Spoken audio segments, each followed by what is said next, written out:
នេះគឺជាមុខរបរមួយដែលពេញនិយមខ្លាំងមែនទែនសម្រាប់ប្រជាជននៅតំបន់ជួរភ្នំហិមាល័យ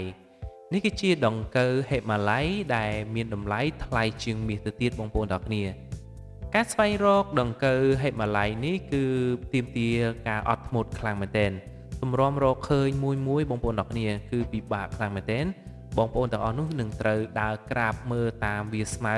នៅតាមជើងភ្នំហើយដង្កូវនេះមិនមាននៅក្នុងប្រទេសណាផ្សេងទៀតទេក្រៅពីតំបន់ជួរភ្នំហិមាល័យនេះបងប្អូនដោយសារតែទីនេះមានអាកាសធាតុត្រជាក់ដង្កូវនេះគឺជាដង្កូវឆ្លងប៉ារ៉ាស៊ីត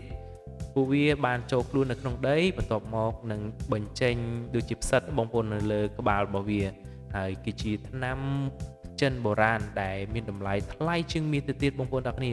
ហើយ1ក្រាមរបស់វាគឺមានតម្លៃថ្លៃមែនទែនរហូតដល់រាប់ពាន់ដុល្លារក៏មានដែរបងប្អូនទាំងគ្នាបាទហើយត្រូវចំណាយពេលមួយថ្ងៃទម្រាំបានរកឃើញប៉ុណ្ណេះណាបងប្អូនទាំងគ្នាពួកគាត់សន្សំខ្លាំងមែនទែនទម្រាំបានដង្កូវនេះមួយណាវាល្បីល្បាញដោយសារតែអ្នកមានជាលំដាប់អភិជននៅក្នុងប្រទេសចិននិយមទិញយកទៅបំពន់សុខភាពសម្រាប់បុរសបាទហើយនេះគឺជាផលិតផលដែលពួកគាត់ខិតខំប្រឹងប្រែងអស់ជាពេលជាយូរខែណាបងប្អូនទាំងគ្នាបាទទម្រាំបានប៉ុណ្នេះ